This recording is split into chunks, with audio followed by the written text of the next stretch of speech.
All right. Well, look, next part of this segment here. Now, the reason why we're running a website improvement clinic here today is we did have a speaker lined up, and they had to pull out last minute because they had some emergency come up.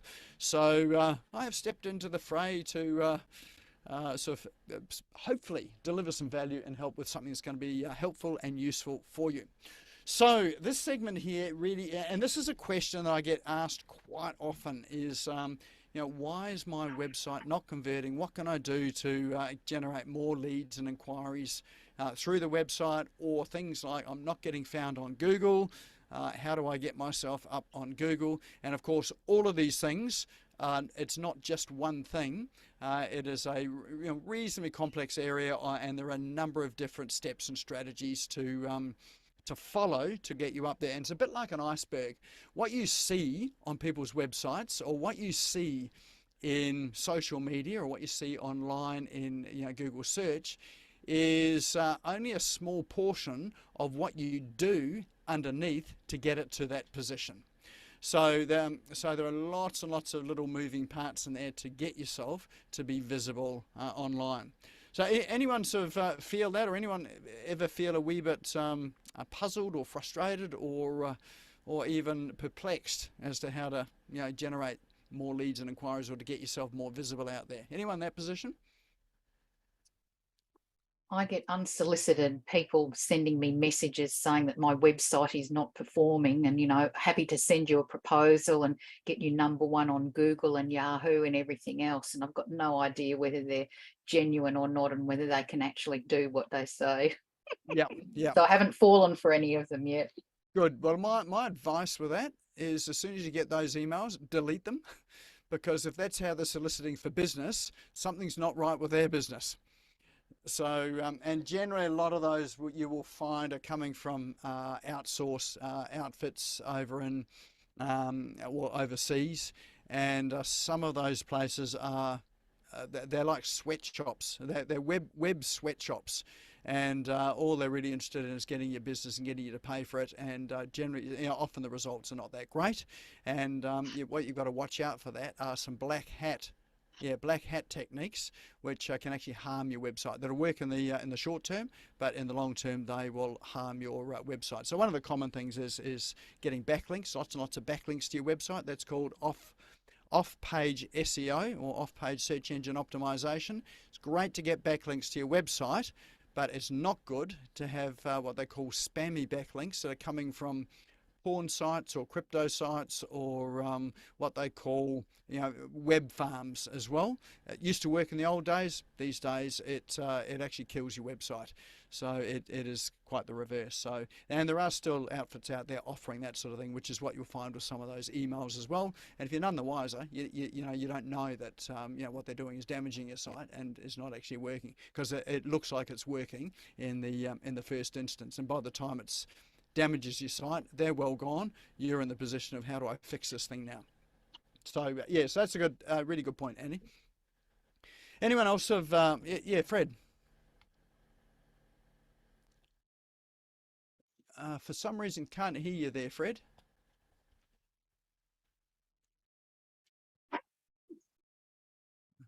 Maybe your mic has been unplugged there somewhere along the way. No, that's no better. Oh, there You we hear go. me now? Yes, gotcha. Okay, Zoom playing up again. I was okay when I came in, and then suddenly nothing changed, but Zoom did.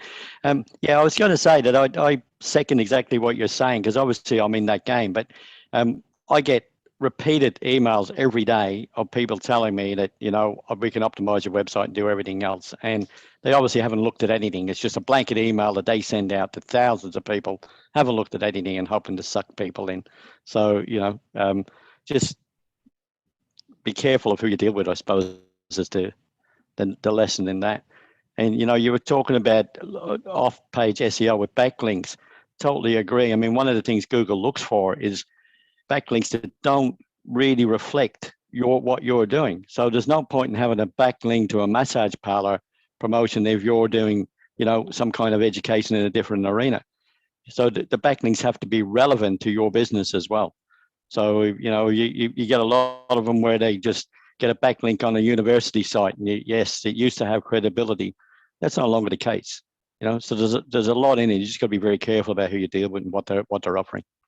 Absolutely, and that's a really good point you make there too. In that, some of the things that did used to work, like some of those backlinks from universities, whatever, they don't work anymore because Google changes the rules because they realise that people are trying to game the system. All right, so I think probably the first place really to start with your optimizing your website is not with the website. And the mistake that I often see people make is that, if you get into business, what's the first thing you say? Well, I need a website. That is probably I was going to say it's the last thing they need. It's not the last thing, but it's certainly not the first thing they need. It's a little way down down the track. The very first thing that that you need is you need to understand what it is that you're offering. But before you understand what it is you're offering, you need to understand who is it that you are serving. Like, who are the people that you are your potential clients or customers? Where are they? And you've probably heard all this stuff before. Where are they? Where do they hang out? What are their issues, pains, problems? And how do you address those, or how do your solution address that? Now, there is a process or something that humans do that is unhelpful when we're doing this research, and that is they don't tell us everything. So they hide some things from us about how they're really feeling, and it's and what they really want as well too. So what a lot of marketing companies will do is they'll do a bit of research to find out what people want, and they'll really touch the surface layer. So it's like, what have we got? Who have we got here? We've got Aldrin, for instance. So she's media, right? So you help people to get free publicity. So if you think about that there, what is it that people are looking for? Why are they coming to you for free publicity? They want to build their authority, their trust, their influence. They want more leads and sales as well. And they want to build their brand. They're some of the main things. So why do they want to do that specifically? Because when they're trusted more, they'll get more clients and their business will grow, and they'll make a bigger difference in the world too. So some people want to leave a legacy. They want to get a certain message out or support a cause. There's a few different reasons, but generally in business, they want more leads and sales. More leads and sales. And so if you look at more leads and sales, why is that a priority? Well, why are they coming to you to get more leads and sales and not something else? Because it's organic marketing. They're not wasting money on advertising. It's 3 to 8 times more powerful than advertising. It's worth a lot more than the spray and pray method that a lot of people use with ads. And so it's actually educating people on ways that they can get their story out for free without wasting money on ads. Okay, so the key point in there is that they've probably spent money on ads, and they've probably spent more than they've got back, or the return on investment hasn't been very good, and so they're looking for something that is, I suppose, free in that sort of sense. They're perceived to be free. It's going to be easier to, and they're not wasting their money because they've had a bad experience with it. Yeah. Yes, that's right. And for some people, ads work. So I'm not saying don't do ads at all, although This is something that a lot of people are not using in their marketing mix that is so incredibly powerful. And there's millions of opportunities, and there's many ways we can help change the world by sharing our message and sharing our truth. Yeah. So if you see what I did there, it was really asking why questions all the way down to find out why is that important. Why do people want that? Why is it that that they've got that? And when you keep asking those why questions, you'll drill down to what people really think or what they really want. So and so the best place to find what it is that people really want is to ask them, and just to keep asking why questions. Why is that important, and really keep getting down to that, and you'll find in there is a core belief or a core issue or problem that they want to address. Does that make sense? So these are in your for want of a better word, your sales conversations. So if you don't think of it as a sales conversation, you're thinking of it as a discovery conversation. How can you discover what's under the issues that are underlying that they won't tell you when you first talk to them? Does that make sense? So if we think about, who else have we got here? Fred, for you, I mean, you're dealing with local business there. What's Yep. your point of difference, or what is it you're doing that that they want?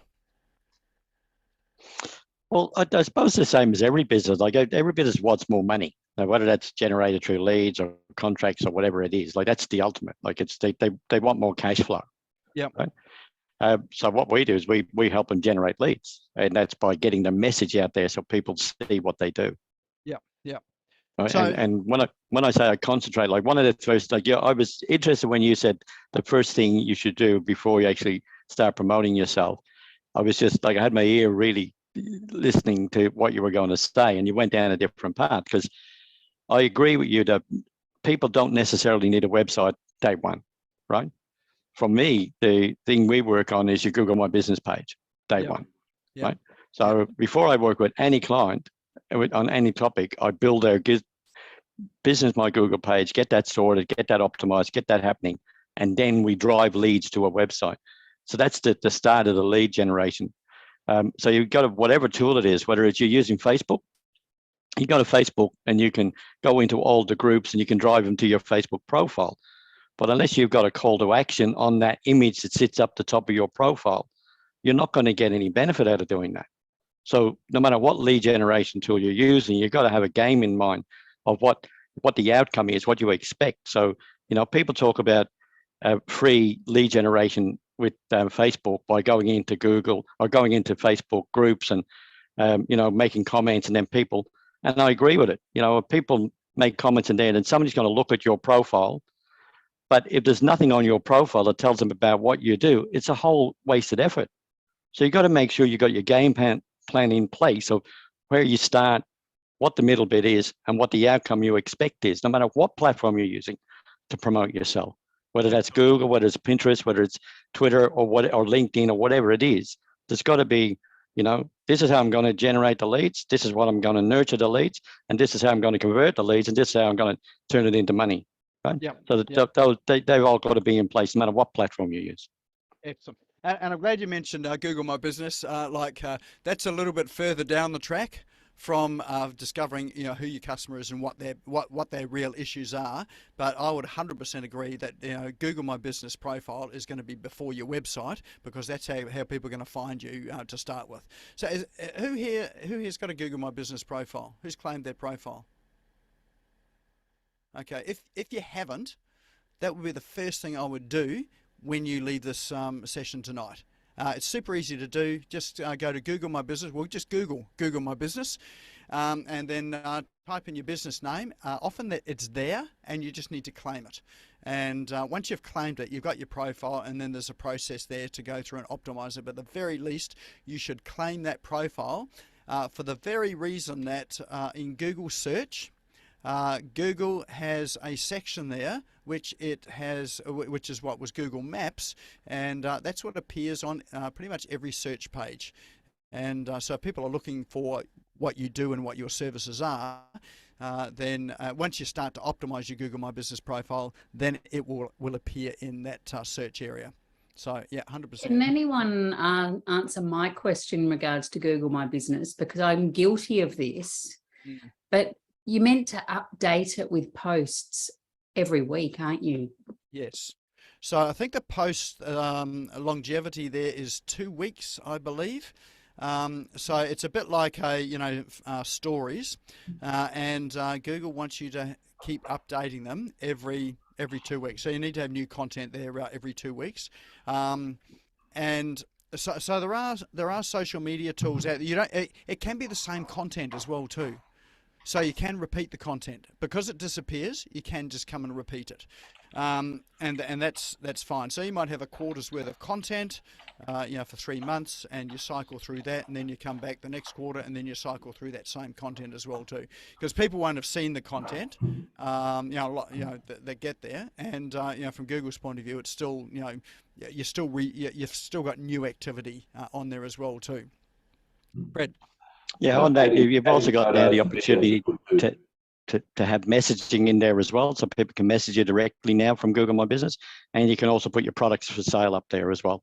So they've added a lot more functionality to it's no longer just a listing of your business. There's a lot more opportunities there to get your name out there.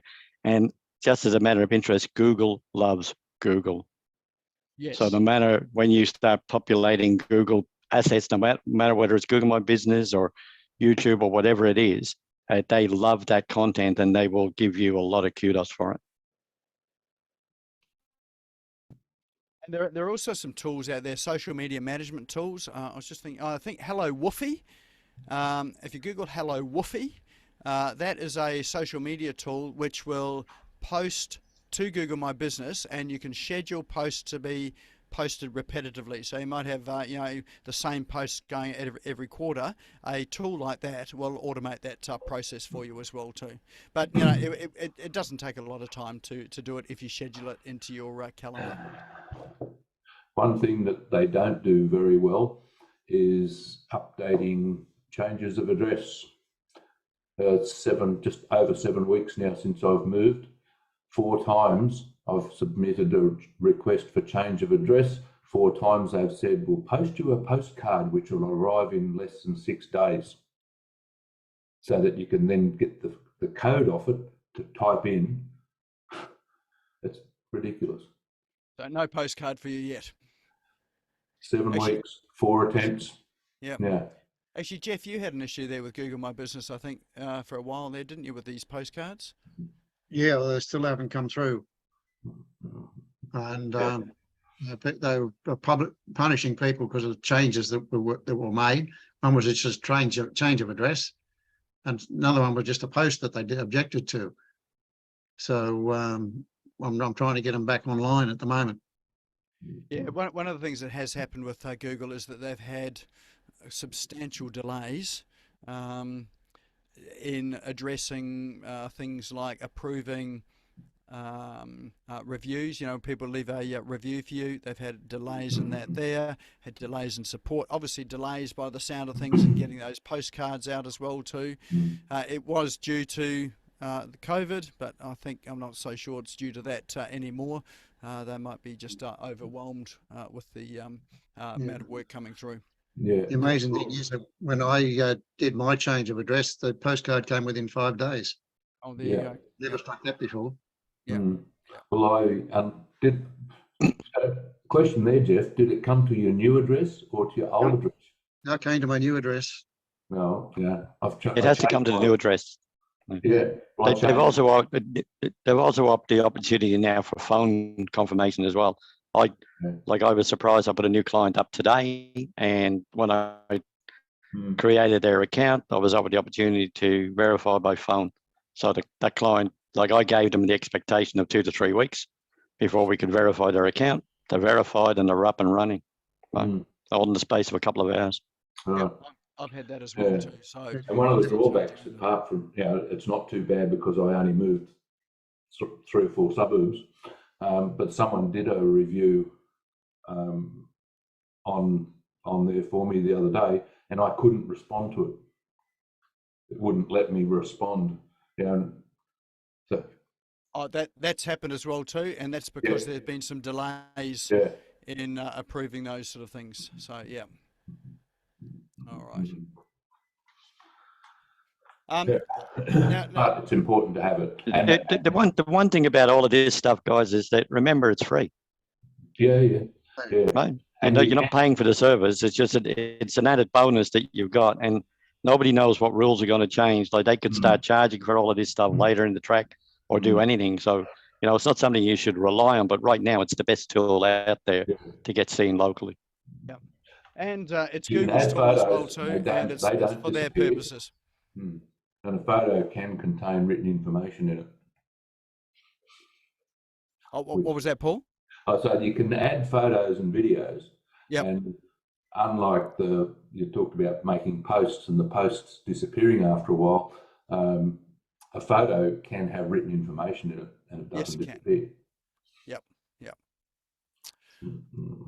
All right, so that's Google My Business. We sort of got a bit off track there, but that was a good track to go down because but it all starts with knowing who your what your issues and problems are that your clients and customers have. Now, I've got a favourite way of finding that out before you even get there, and that is on Facebook. And so Facebook's got this fabulous thing there where people seem to enjoy telling us everything on Facebook, and they'll tell us what their problems and issues are there. And you'll quite often find that people will say things on Facebook that they won't tell you in person. And so one of the things that I do is, if I can find it here, where are we? I'm just looking to share my screen, and the screen share is not letting us do it, I think. Okay, let's try this. Okay.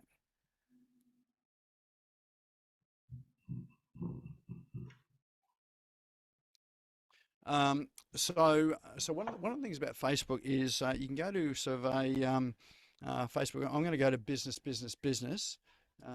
just because it's a relatively large group,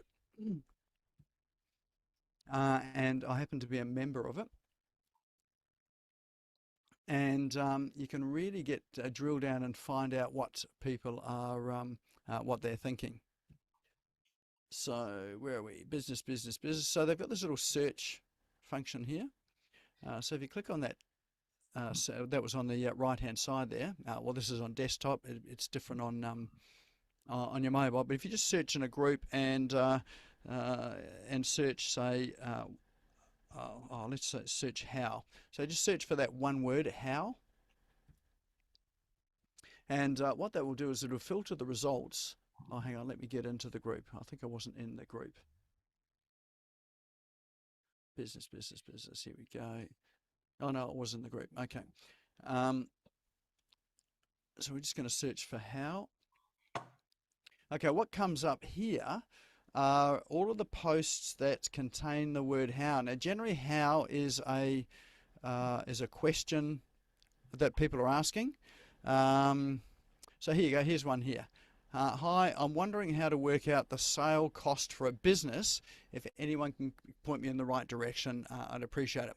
So that one there is a how question. So if you were let me think, a business broker or an accountant, like I know someone who's an accountant, and his specialty is helping people with their exit strategies. And so he's probably got a whole lot of information here that he can answer for that particular question here.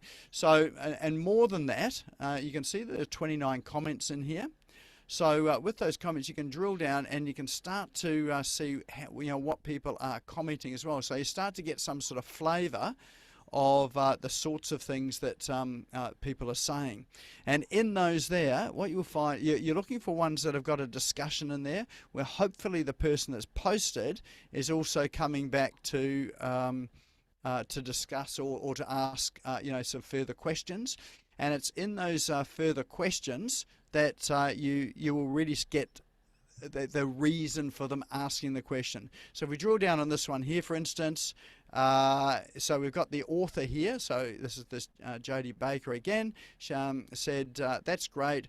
I have a buyer. I just need to know what it's worth to sell. So she's asked a question about sort of how to do something. But now we know she's actually got a buyer. So so that there puts her into a different position, in that she's now wanting some sort of certainty about that, or some way of doing it, because she's got a vested interest in that.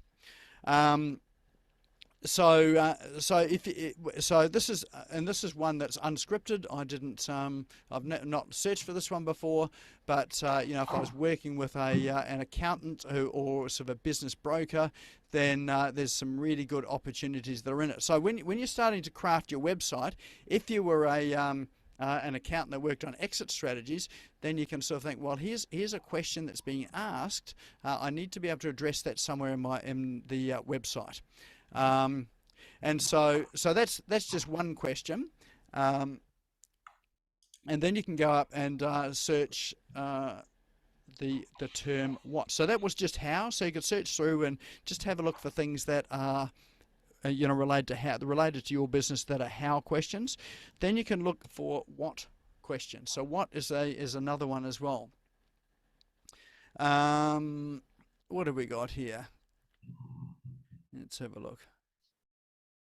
So what's your take on quiet quitting? Quiet quitting is a term and a trend that emerged in mid-2022 from a viral TikTok video. The philosophy of quiet quitting is not abruptly leaving a job, but starting to do the minimum amount of work possible while keeping the job. Imagine applying this philosophy to school. So there's an interesting discussion that has come up here. There's a bit more in it as well, and there are 13 comments in this question as well too. So obviously, if you're in the HR space or you're a small business owner, and you happen to serve small businesses in an area of giving advice, or again, this is probably good for an accountant or a business coach or an HR person. Again, I didn't even know there was even a term called quiet quitting. So being able to address that on your site is that there is a problem that someone's got. That's an important problem. So you start to drill down into that to find out what is the real issue. So obviously with quiet quitting, if people are just doing the minimum possible in their job, then that becomes a real problem for the company. So how do you deal with those sort of things there? So if you've got a page on sort of quiet quitting and sort of how to notice it or how to deal with it, then what happens is you start to get people curious, and that's where you start to generate some leads on your site, because you've actually created a problem or raised a problem that maybe not many people knew existed. So with Facebook or these Facebook groups, there are 6 questions that I search for to go and find these sorts of, or drill down into these sorts of problems. And that is what, why, how, when, where, and who. So you can probably spend about 15 minutes and search through those questions there, and you'll start to get a feel for what is it that people are asking, what are they not saying, what sort of discussions are opening up, and that there starts to give you some sort of guide as to what you should be putting into a website, or the content you should be having in there that is going to be most helpful, and is going to be ones that are going to generate sort of a reasonable amount of inquiry in there. Does that make sense? Yep, definitely. So I've just really touched on that really quickly. I spent half a day going through that there, and how to take that concept there of drilling down in Facebook to get those problems and questions, and then starting to create content around that, so that you've got 2 things: 1, compelling content that the search engines will find, and 2, compelling content there that people are interested to read further, and not only read further, to ask for more information on. So really what you want on your site is information there that people are going to ask for more information on. And that's where you come to your website, in that if you've got people asking for more information, then you need to have some form of way to deliver that information. So the typical, I suppose, jargon around all that is a lead magnet. So a lead magnet is something that answers those deep questions that people are either unaware of. So you've raised the issue and they're not aware of it, and so they want to drill into it in a bit more depth, just to see whether it's a problem for them. So for that one, for quiet quitting, I would probably create a lead magnet, which was something like a questionnaire survey type of thing, or where people could, you could have some various traits there. So you could have traits there that would be identifiable, that they could see in their employees, and you could have a score at the end of it. What's the likelihood that your employees are quiet quitters? And so what you're doing is you're taking people through a process there of discovering, where their organisation fits and whether they need any help. So doing something like that, which is a self-discovery, helps lead them through to look, I need some help. I need to talk to someone about this. Does that make sense? So so think about sort of a lead magnet is not necessarily just a PDF document, although it can be. It can be something like a survey like that. It can be something that is a bit more interactive, but it really needs to get people to think a bit more deeply about issues that maybe they haven't thought about, or things that are potentially an issue for them. So if you think about that for your business, what would it be for your business if you think about it? What are the issues or problems that people have that are maybe underlying, that you haven't really sort of thought of, or they haven't really told you, that you could start to raise in a web page?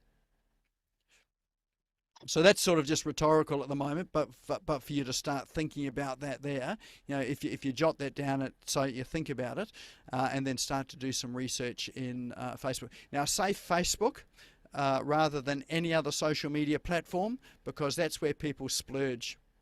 Is generally on Facebook. So they'll tell you stuff there that maybe stuff you don't even want to know, but that's where they really vent and splurge. Probably more so than LinkedIn. LinkedIn is more, there's less of that splurging, although it's becoming more of a place of that, but certainly Facebook's got a whole lot more of that. People letting their feelings out and asking those sort of questions there. But then it does depend on your market as well too. So you could try it in LinkedIn and see how you go on LinkedIn. So, but you don't have groups in LinkedIn. Well, there are groups there, but they're not quite as prevalent as what's on Facebook. Any questions about that?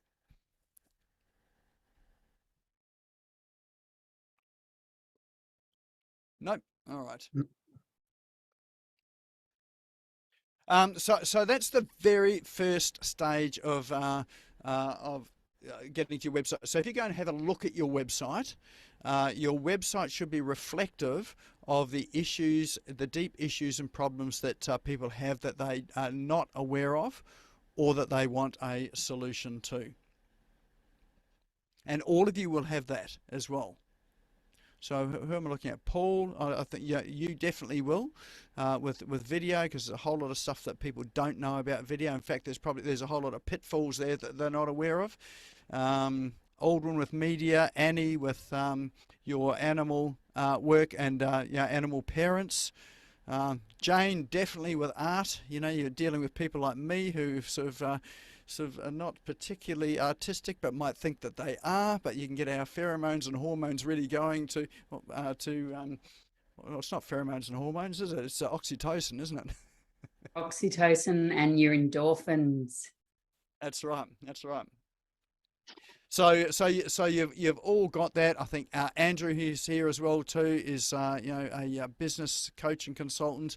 Definitely, some of those areas there in business. There are lots of areas there that people don't know that they don't know. So those are the areas you want to look at in your website, is trying to get into some of those areas that people didn't even know existed. All right. Is that? I mean, is this quite helpful? Yep. Okay.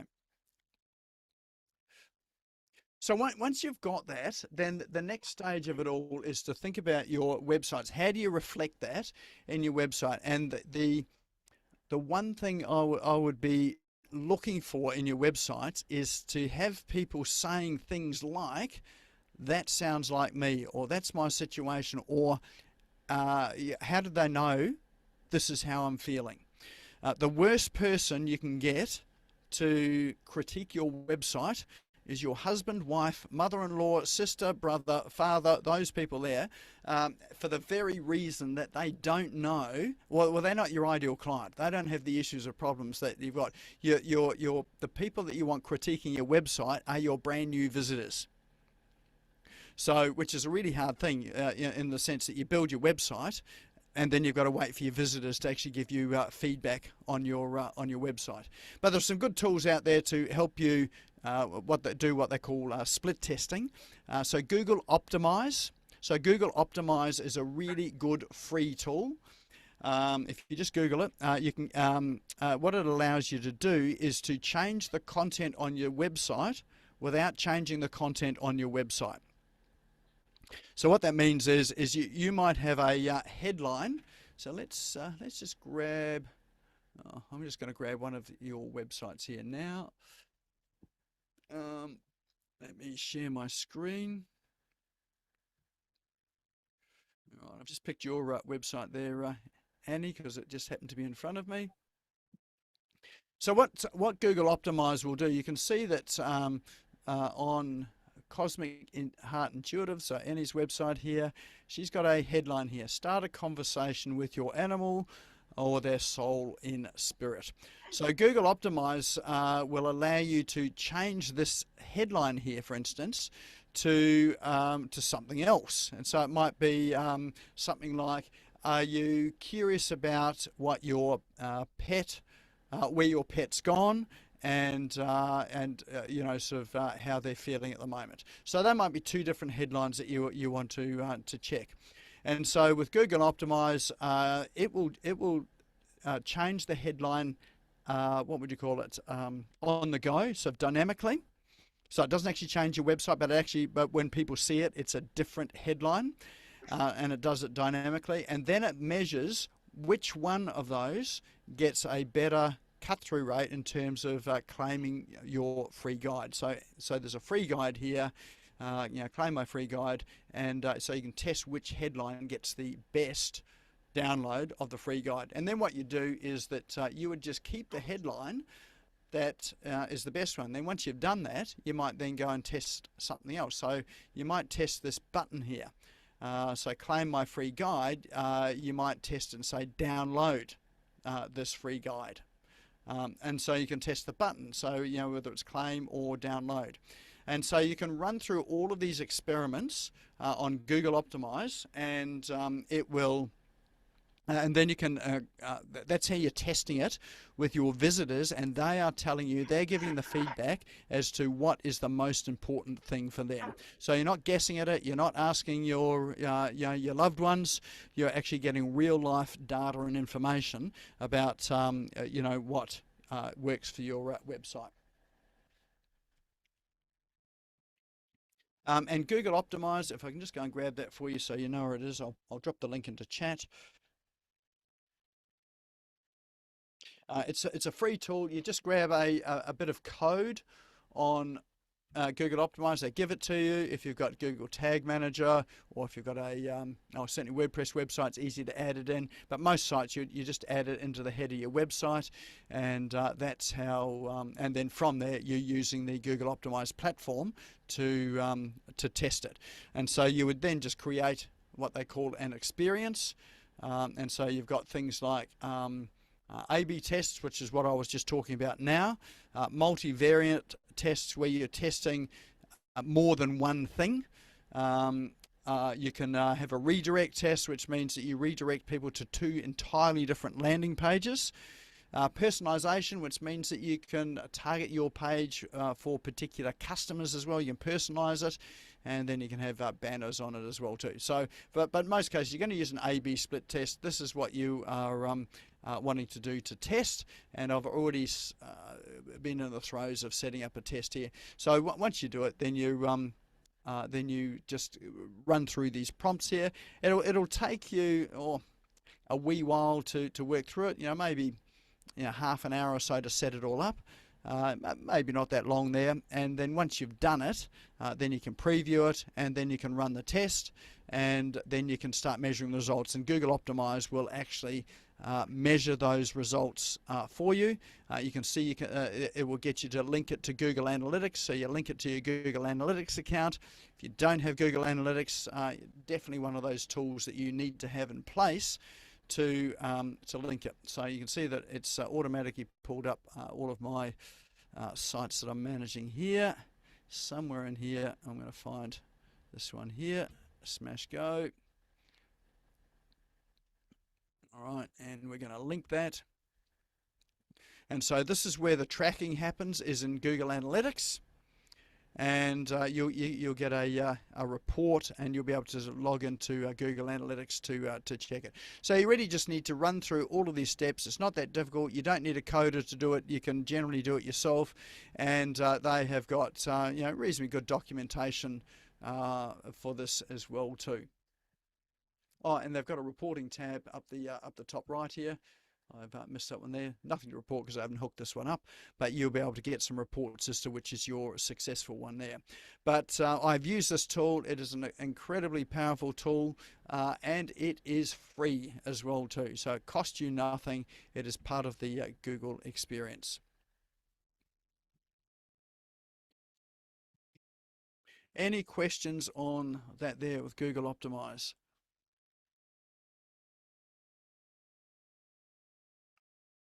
I'd definitely encourage you all to sort of jump into it and at least test the your main headline on your home page. Just one, to get an experience of how it's working, but you'll be surprised with the results once you start to play around with some of these things. Even if it's just a button that you're testing, just check it and test it and see which one gives you the best results. Obviously, you need to get some traffic there, so it's no good if you've got no traffic to your website. So when you do it, make sure that you're active on social media, drive people to your website so that you've got interest there going there. So do some of that marketing, whether it's paid or organic. You probably just need to do organic marketing, so you get some reasonable amount of traffic there, and that will start. Then you'll get some reasonable results to start to gauge what's happening with it. All right.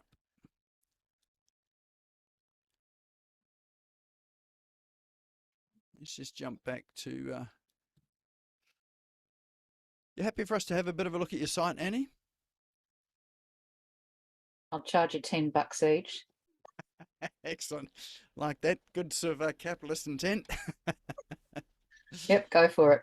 All right. So generally the website, there are some key things on your site that do help with your conversions. One of them is this. So it's really good to see that Annie's got this guide on the front here, and your home page is really what we call your traffic director. People will land on your home page, and on your home page, that's where they decide where they want to go from there. So make sure you've got links to your other areas in your website from your homepage. Definitely have your call to action up there. Okay, so 2 sections for animals, for people. That's great. So that's really good as well too, for animals, for people. So you're identifying why people are there. So it's good to have these we'll call those junction boxes, where people are, or people that are on your site are identifying who they are and what they're after. So in this case here, got one for animals. Do you think animals trying to tell you something? Do you want to know how your animal's feeling? So she's got these sort of questions here. Yes, that's me. Go and learn more. Or for people, do you have a family member, friend in spirit you'd want to connect with? Do you have questions or messages for them to convey? So 2 entirely different audiences. And so Annie's got a way of addressing both those audiences, which is great. All right. Oh, you've had a book launch as well too, which is awesome. Good having a video on the homepage. That means that people stay longer. You've got books there to buy. Okay, and then here are your services to start your journey with. So these are really good as well too, in terms of where do I want to start with this. So you're giving people some direction as to where to go. All right, and we'll scroll through and see what's at the bottom here. All right. So at the bottom is my favorite area there. And this is where you get some of the Google love as well too. Good to see you've got a disclaimer down there. What's your disclaimer? These are simple things that really help. That they just tick the boxes for Google. Okay, so that's for you. The other thing that you should have at the bottom of every page on every website are your terms of use. So terms of use are things like terms of use and privacy policy. And you can pick those up. Where do you get those? There are places around the web that you can pick up those there. I wouldn't necessarily recommend, although you could go to a lawyer to get one done up, but there are some generic ones that have already been done up, which you can use. geez, I'm just trying to think the name of one of the services. It'll come to me later on. But yeah, you should have your terms of use in there and your privacy policy at the bottom. Google actually looks for that. So it is one of those things that puts a tick in the box. If you don't have it, it does negatively impact you. If you do have it, it's really just a tick in the box, which helps to elevate things. So all you're doing is you're trying to tick Google's boxes to get you up there is one thing. Second thing is to make sure that it's well, probably the primary thing is to make sure it's good for humans as well. But that little thing just really helps to elevate it. Now, in terms of your calls to action, I'm just looking at, if we go to, we've got 2 pages here. We've got for animals and for people. Let's have a look at those. Oh, good to see it at the top here, on the top right-hand side, primary call to action. So, which is book now. So this is an easy path for people to come and contact you, is to have that that booking form. There is one thing that I often do recommend having up on the top right, and that is your phone number.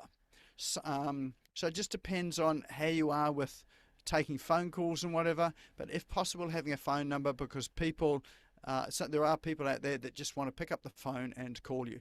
So you've got a box down there in terms of a messenger box, which is great. That's the second best thing as well too, having that. So there's a few ways for people to contact you here. But yeah, if at all possible, get a phone number up the top. Even if you're on an e-commerce store. Sometimes an e-commerce store, people just want to talk to you. They want to buy. They've just got one question, and it's that one question is what is going to take them over the line to buy, and it's just not answered on your website. Well, and that'll also help you to, for your frequently asked questions. All right, let's have a look at this page here. This one is for animals. So part of my purpose is to make a difference for animals. So we've got about that. So Facebook community, so join the community, and then you've got sort of your sessions in there as well too. Okay, so these are your primary calls to action, are booking the sessions.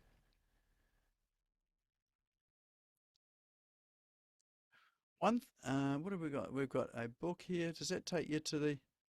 I would link that book to Amazon as well, so that if people will click on that. I just did it now, and you might find someone would I think 2 on the front page are linked through to Amazon. Yeah, Amazon US and Amazon Australia. Just link them all. Just link all the images, because they might land on this page here and they might not ever get to your other pages, and so that way there you can link it. You've got the buttons down the bottom here, but do the image as well too. Okay, thank you. Look at those beautiful faces, eh?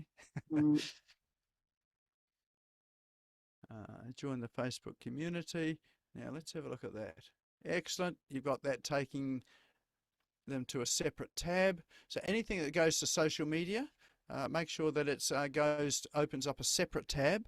It's not opening over the top of your website and they disappear off your website. The one thing you can do with a page like this as well too is you'll find that there are people that are not ready to book now. Some of them will join the community, which is great. That's a secondary call to action. Some of them are not quite ready to book now here.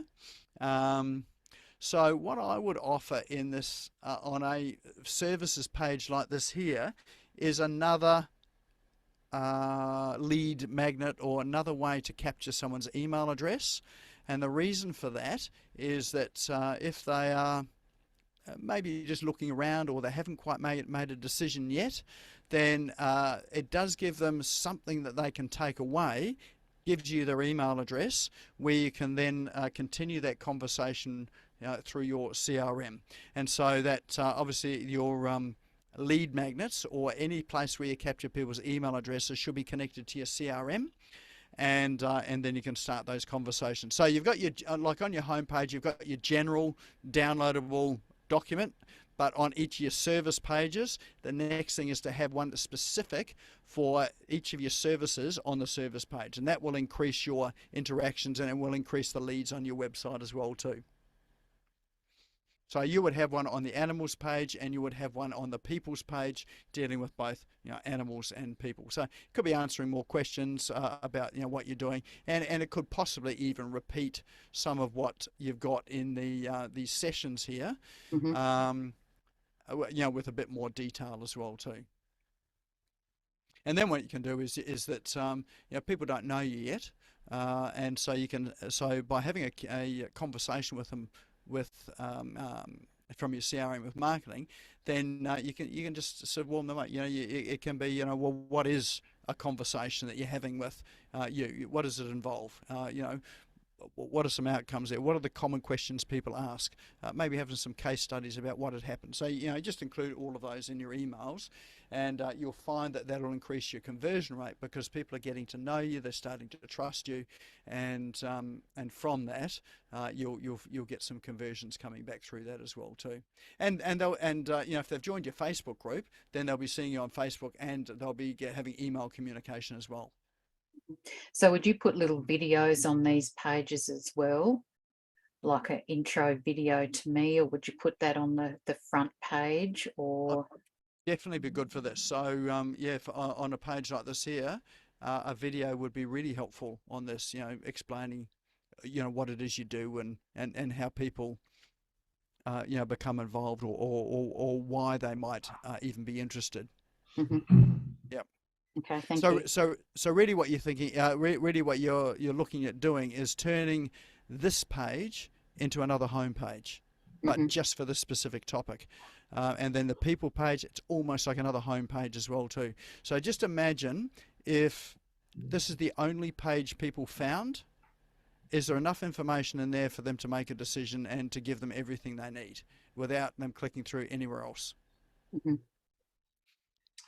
Your video on that page needs to be really on topic for that page. Yep. And likewise with every other page in your website. And coming right back to the home page and what Nick was saying a while ago about it's where you find where you want to go in the site. Same deal with the video on your home page.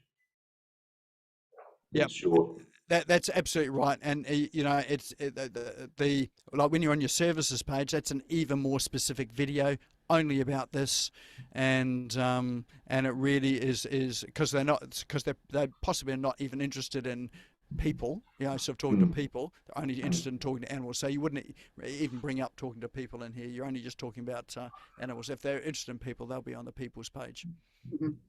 Can I ask a question there about of Annie, because you've got a wide screen, but a very narrow and deep line of content. It's a lot of scrolling. Is that the template that you chose, or are you restricted by? I think, Paul, that might be my computer screen. Oh, okay. I've got a very wide screen computer. Just that there's a lot of scrolling to happen there. Yeah. Yep. I think there's only like about 2 or 3 services there and the book. Yeah, it's probably not too. You're better to have narrower columns than wider columns. So that's probably okay. I mean, it could be a little bit wider. But one thing I would do with it though is to left align the text. Having center aligned text looks good. It's difficult to read, particularly for scanners. So often left aligned text is an easier read for people. But that's a little thing. But that's about your user experience. And the other thing I would say too is when we say left aligned, don't justify your text. Justified is where you got. That's worse than being centered. Yeah, where you have straight lines down both sides. That makes it difficult to read as well too. So sometimes you're just sacrificing aesthetics for what's usable for people. The readability score. Yep. And those videos and calls to action, or sort of what do you call it, lead magnets. You really only need them on your services page and your home page. The other page that you would that I would consider putting it on are your blog pages as well too. So so if we look at, say, a particular blog post, I would have a you might have a link or a lead magnet on your blog page too that related to in some way, shape or form, the topic of that. So you might have 3 or 4 lead magnets. This is obviously an animals one, so you'd have an animal, talking with your animal lead magnet on this page. If there was a blog post about people, then obviously it would be one that was about people. And that just gives you some additional opportunities. If people have happened to find you through a blog post, which often they will in Google search, then having your lead magnet there helps as well too. And probably what you can do on a page like this on your posts is to have something like an exit pop. So an exit pop is a pop-up that as people navigate to the back button or back up to the URL bar, which means that they are about to leave the site, you have a pop-up that offers them a lead magnet. So that there can dramatically increase your leads that you're getting off the site, or certainly build your list as well.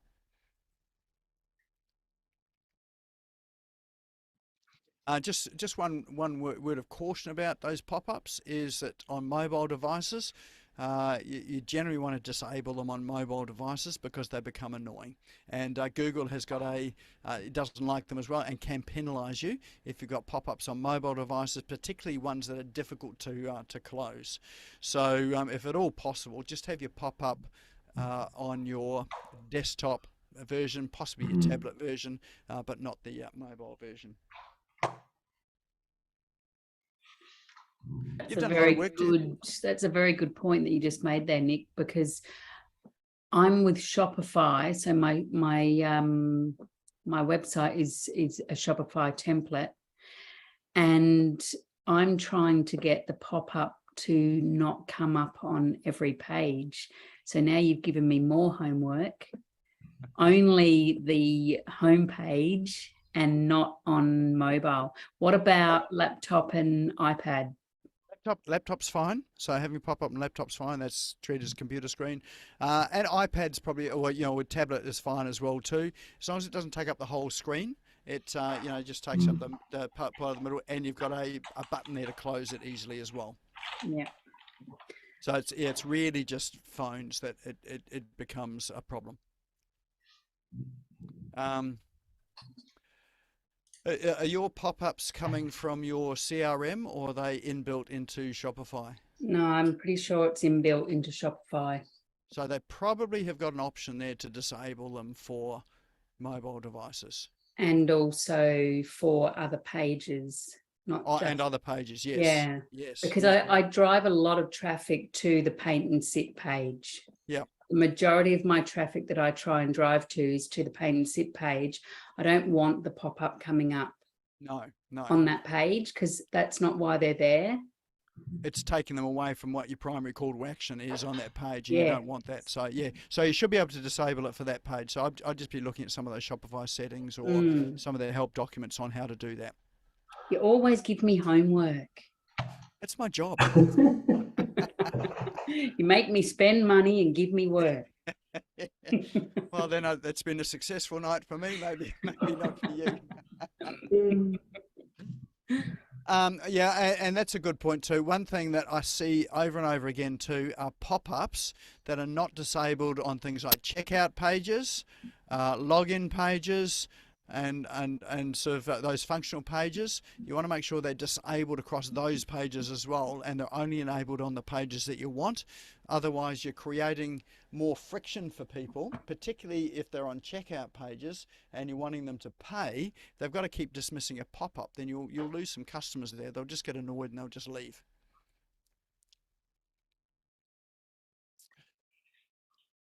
All right, well, that's probably our segment for tonight. So has that been at all helpful at all? Yeah, you did well, Nick, given you had short notice. Well done. It was very short notice, so I thought, what do I know?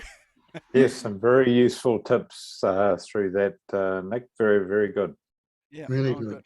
And thank you Always for good. being on my site as well, Nick. I appreciated that. Actually, I'm impressed. You've done quite a bit of work on your site, so it's starting to look really good. And It's still getting some more work done on it, but Yep. I've just written down all the things I have to add into it. I'm in the process of developing some more lead magnets, so linking them to the blogs is an outstanding idea. So yeah, Yeah. excellent. Excellent. work in progress. Well, I'll tell you, it's always a work in progress. And next time you come back after you've all done that, I'll give you some more homework as well too. Great, thanks. Nick, there's some questions on Facebook too by Kerry Joy. She says, is Google Analytics a fee or free service? Okay, thank you. Yes, it is free. Google Analytics is a free service, as is Google Optimise, as is Google My Business. They're all free. So, yep, sweet. Excellent. Okay, and then she had a few other questions there too. So I don't know if you want to answer it live here or just Okay. No, back to that's right. I've just got that And up do you here need now. a Can it be PO? a PO box? Yeah. Yeah, so for Google My Business, that's a really good question. Can it be a PO box? It cannot be a PO box. It has to be a physical address.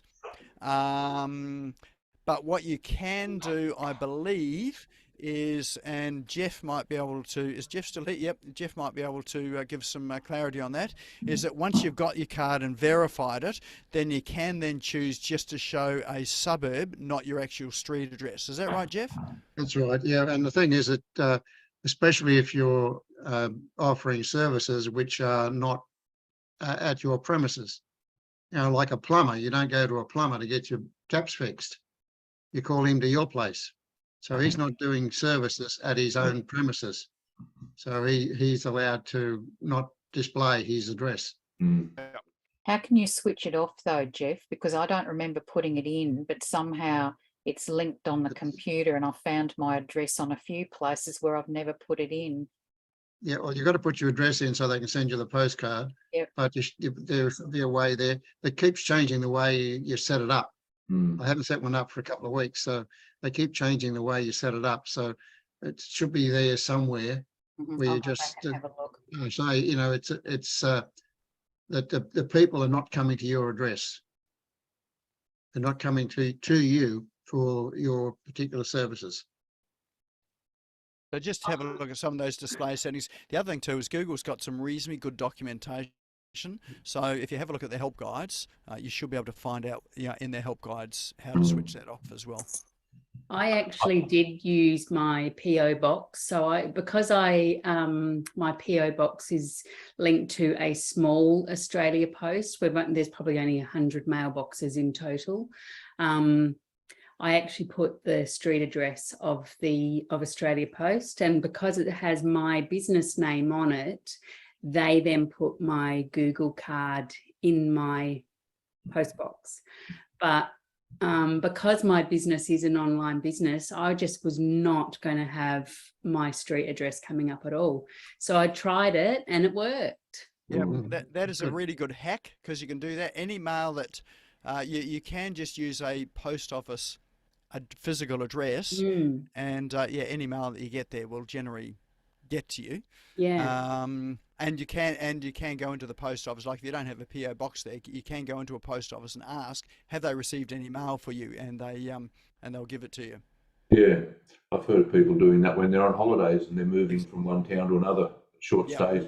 Yeah. And I do something similar. I happen to have a MBE box, mailboxes, etc., and they have a physical address as well. So my physical address is the address of that business location, and they've got lots and lots of those there as well. You could have a lawyer's office, solicitor's office as well, or accountant's office. Sometimes they offer that sort of service as well too. Hopefully that's helpful for you, Kerry, as well too.